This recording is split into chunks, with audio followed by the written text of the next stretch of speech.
hang on. Let me get my microphone. Sorry.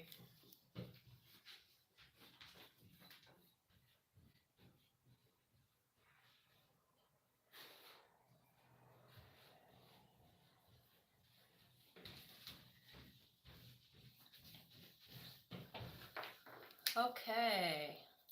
Let's get this going. Hi, everybody. How are you guys doing? It's been a while. Hold on here.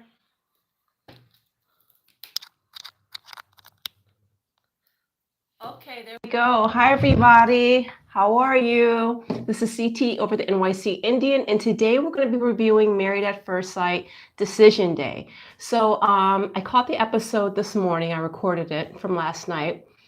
And, well, I don't know. I wasn't, I guess I thought that maybe more of the couples were going to break up. But anyway, let's get started. So we started off with, who was it first? Was it Nate and Stasha? I don't know. I'm going to just go in the order that I can remember. So it was Nate and Stasha. And there was like this, back and forth, this hemming and hawing. And it felt like she wasn't going to say yes. But, they both said yes and everything. But I feel like, the thing, I haven't reviewed this show in a couple of months. Actually, has it been like, not a couple of months, it's probably been maybe 3 episodes or so. And I noticed like Stasha was being very, you got to tell me you love me. You got to tell me you love me. Like she's really insistent upon this. And I thought to myself, that's too much. You can't really expect that from someone, within that amount of time. And it's going to take him time to get there. And I'm still not convinced that he's totally like a faithful kind of guy and stuff like that. Just based off of that episode, the first episode with the bachelor party. But once we were in it, after he brought that girl, to his wedding party, the blonde girl. And I was looking at her with the side eye, and I was like, is something going on between these two? But I haven't seen anything else since then to confirm that fear of mine for Stasha. So, I mean, it seems like he's in it. And you know what? Of course, listen, she's got that beautiful house. Of course he wants to move in there. I mean, who wouldn't? Come on, give me a break, right? So, okay, so that's Nate and Stasha. Now we have Mitch and Kristen. Now this one, I wasn't sure what was going to happen with this one because Mitch, I mean, he was so back and forth. But the thing about him is that it was very clear to me that he was trying to make himself be into her. I felt like he just, at the end of the day, just was not attracted to her. I think that's just all it was. He just wasn't attracted to her. So, he finally, like when he was getting to the end of it, I thought he was going to say, but I'm going to try and stay with you because basically nobody else will put up with me. But he was like, no, I'm pretty much done. And he went before Kristen. Now, and of course, Kristen said no, but she was like, I'm going to choose myself and stuff like that. But Kristen has literally been laying her jacket over puddles for this guy for the past, 8 weeks of the experiment. Now, I will say that it is a difficult situation. I can't imagine being in a situation like that where, you just don't have attraction and you're really trying to force it, right? That seems kind of difficult. But I mean, I just feel the way that he could have handled it a little bit better, but he just is who he is. Mitch is just, he's difficult. He makes it sound like, he's self-aware once you call him out on something, but then he goes back to his default. And I'm not even going to say that's because of his lack of attraction to her because, they're on the show for a reason. Obviously, he couldn't find someone on his own for, whatever reasons those may have been. Let's see what else. So then I definitely feel like sorry. That was driving me crazy, guys. I definitely feel like if he had said yes to her, then she would have said yes as well, because it just, even as he is rejecting her, she's thanking him. And she just has that habit for some reason of like always thanking him. And, even when he's rejecting her. And I just feel like in this situation, you cannot help it. Chemistry is chemistry, right? You can't produce that, whether you have it or you don't have it. But I feel like as soon as she realized that he was not into her and that he wasn't really in a headspace to get completely into her, and maybe there were some mixed signals because she said it got better, after the honeymoon or whatever. But, as soon as he'd make her feel good, then he'd like kick her down again and make her feel good and kick her, basically like never able to, say anything about her personality. Like he never said to her like, you're beautiful. She's just not his type. She is not his type. And she can't help that, but she should have been like, you know what, I deserve more. Like, if it's a chemistry thing, let me just go on, count my losses, finish out the experiment, and then, be done with it. So I don't know. I'm glad that they ended it, but here's what I didn't like. I didn't like this whole leave the door open situation. And okay, I'm getting ahead of myself. Let me get to that final gathering of the couples later on. But yeah, Pastor Cal and Dr. Pepper were like, oh, but look at the way they're holding hands and they're embracing, each other and stuff like that. The reason that's happening is because Kristen still loves him. Kristen still wants to be with him. That's why there's all this door cracked, ajar, whatever kind of, thing that she was saying. And Mitch is feeling like, oh, you know what? I just broke this girl's heart, but you know what? She's making me feel, she's not making me feel like crap about it, So he's feeling good in that moment that he's finally like, I finally get to get rid of this woman and she's not making me feel bad about it. So that's what all that embracing and stuff was. I mean, Kristen is a good person. I mean, she definitely deserves someone who'll give her all of themselves.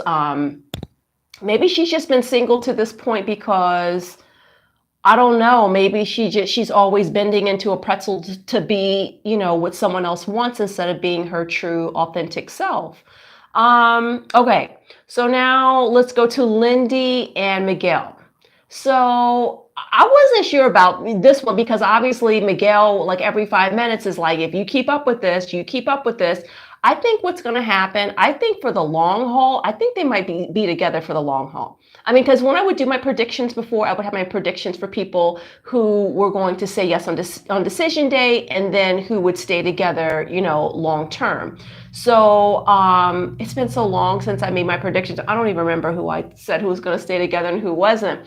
But Lindy and Miguel, I think, are going to be with that couple that's just always fussing and fighting, and just like they kind of live in that sort of space, and they get upset and she goes crazy, and then whatever, and then he thinks she's going crazy when she just whatever. I mean, because I haven't talked to you guys in a while. Like, you guys remember the episode where, he's, they're on the carriage ride and he's reading her the poetry and stuff like that. And I thought to myself, like, God, she does have like the attention span, like of a small insect. Like her mind was like, do, right? And it's like, I guess you don't expect that because that she has her doctorate and like she's gone through an intensive training program to become this medical professional, this clinician, or would she be, no, not a practitioner. I guess she'd be considered a clinician. I'm not sure, as a physical therapist, right? So you don't think that somebody with that has to go through such a rigorous program is going to like have such a short attention span. And it is really annoying. Listen, true confession. Okay. So I do have someone who I cherish dearly, and this person is part of my life, my loved one. But this particular person, I swear, cannot hold on to a thought for more than, I'm going to say, like 2 minutes. Like, I mean, 2 minutes is like an extreme maximum. And it's such a struggle to have a conversation because, there's just, when I want to talk about something serious, it's like, forget it. It's very difficult. And, I don't know. I can see how he could be really annoyed with that. But maybe she needs to get a little bit of medical attention for that. Because sometimes, I'm not saying, I don't know if that happens to her all the time, but she does seem to be a little kind of like spacey and out there at times, right? So, yes, was that difficult for Miguel to deal with? I would say absolutely yes. But at the same time, when Miguel got ugly, he got real. When he got fed up, he got ugly. And I didn't like that. And it made me feel like, like what kind of, listen, you've been saying you love her all these months, or well, 2 months basically. You've been saying how much you love her and she's the best and stuff like that, but then like you tear her down when she's herself. Now I feel like some of her actions, as she calls herself, are inappropriate. I do feel that way. But if you're saying you love her and like this is how she is, she's just like one of those types who's all over the page, and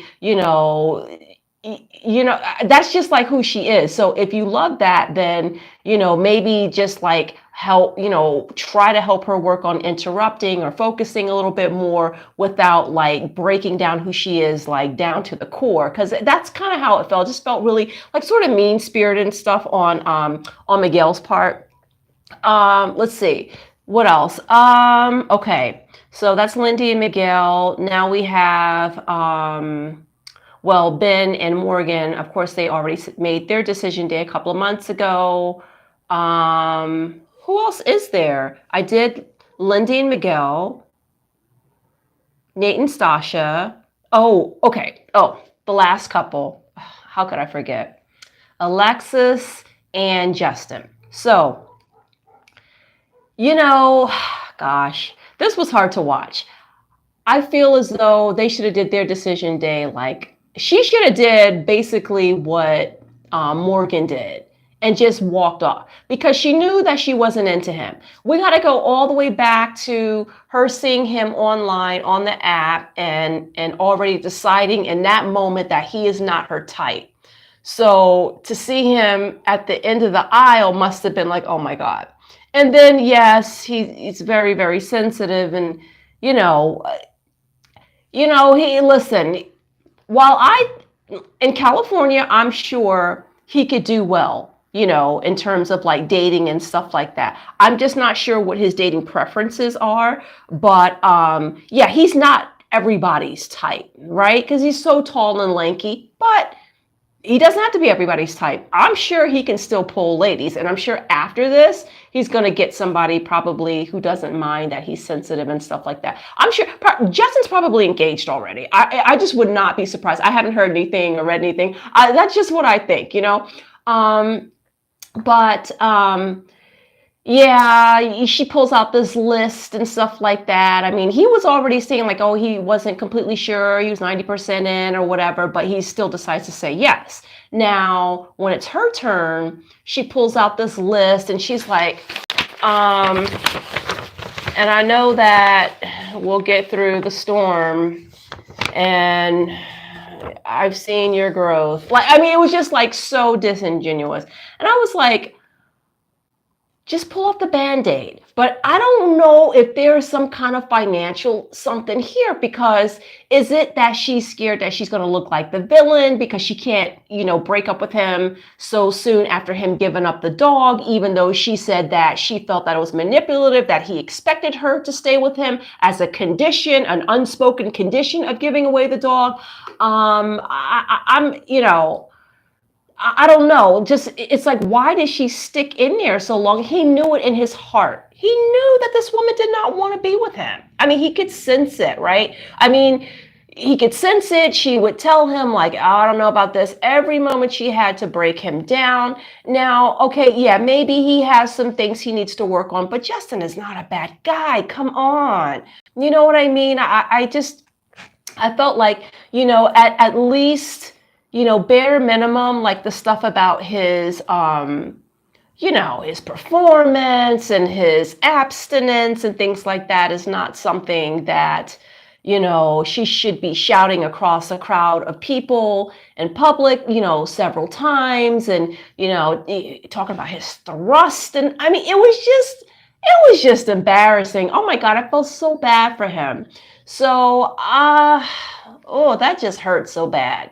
So yeah, I mean, she says yes, but they both just look so freaking miserable. Like, I mean, he seemed like, okay, I wouldn't say he looked miserable. Let me take that back. The look on his face was like, okay, all right, well, I'm fighting through it to get through another day. And she's like, I'm just going to I say yes to time.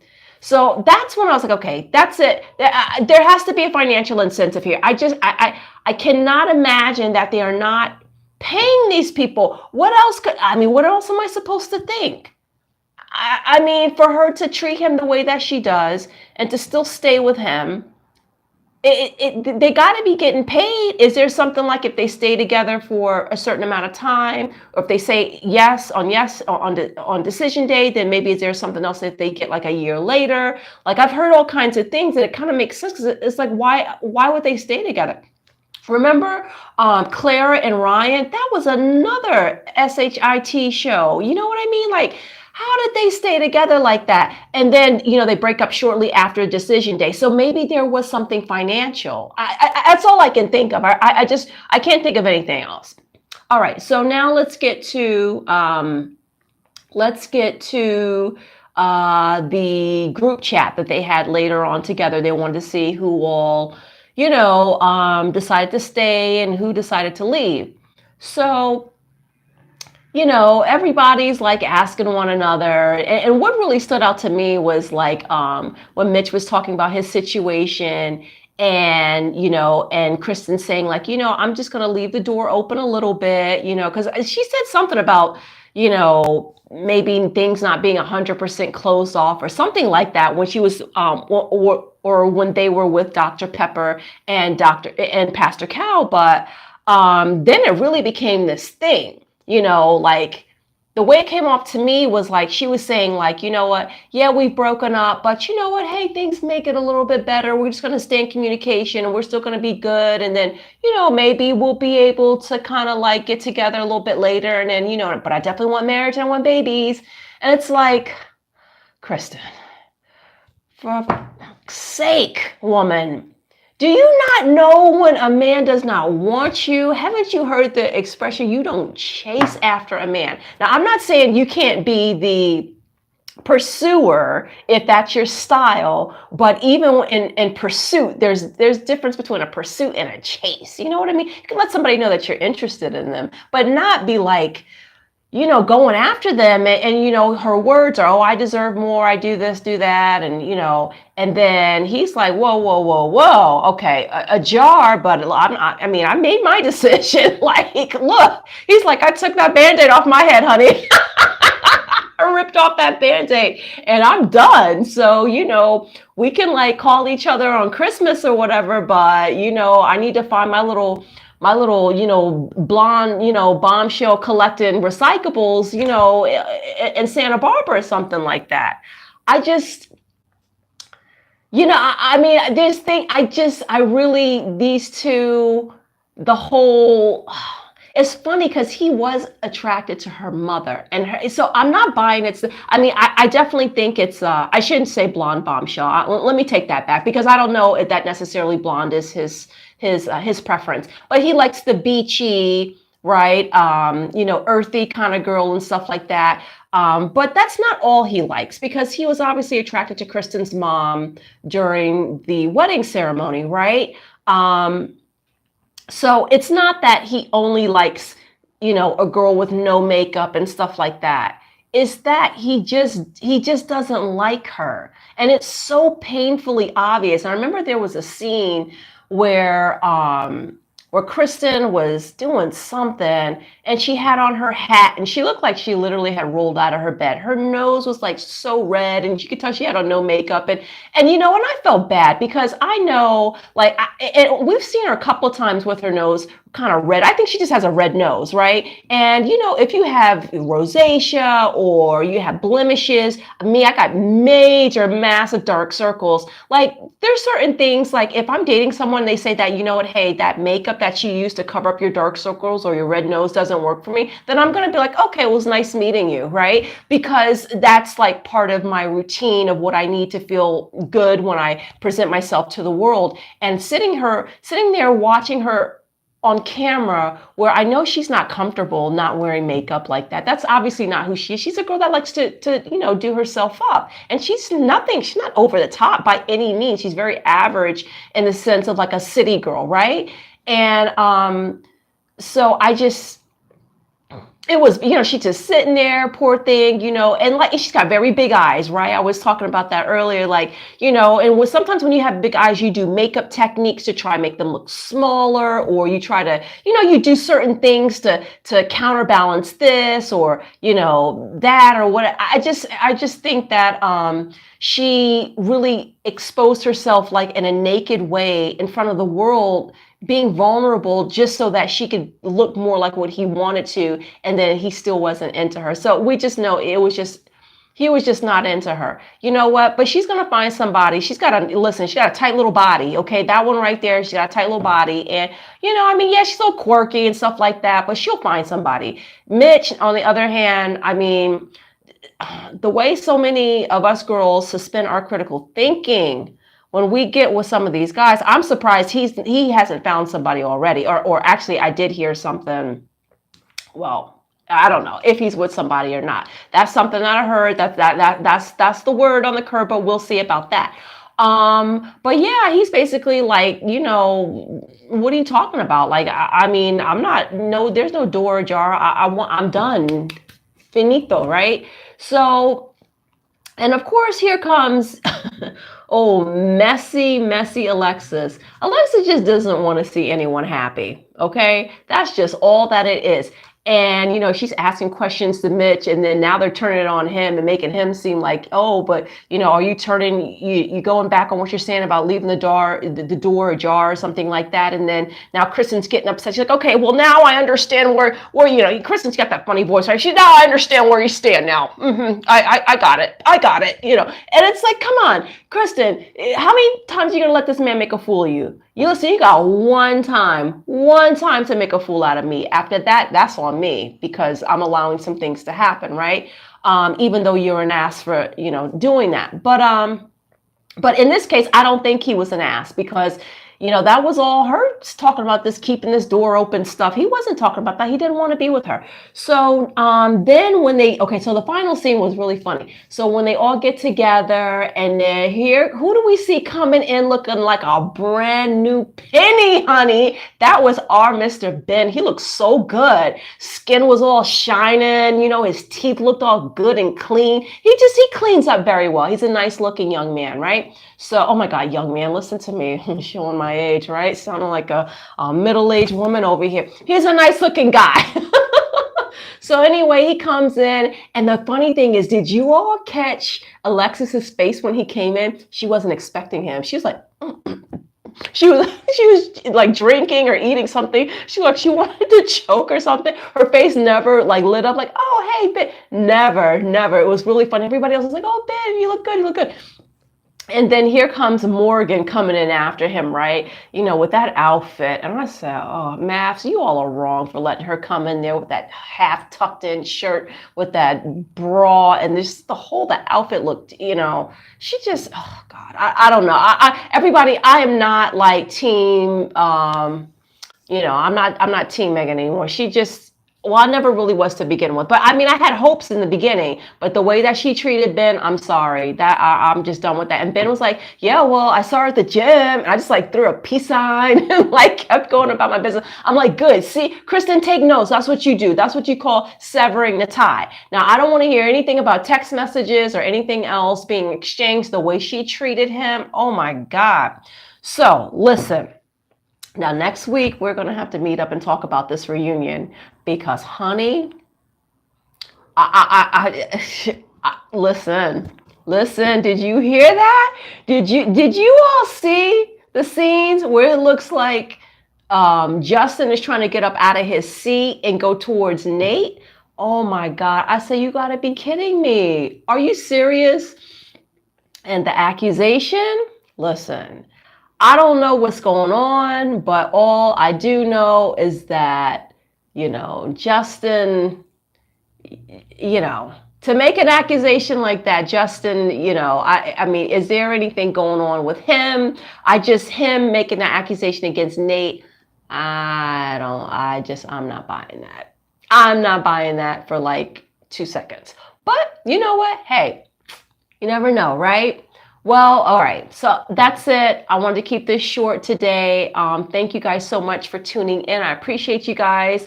Let's meet up next week and talk about this reunion, honey, because I cannot wait. All right. So, all right, guys, everybody stay safe, take care, and chipi salacho.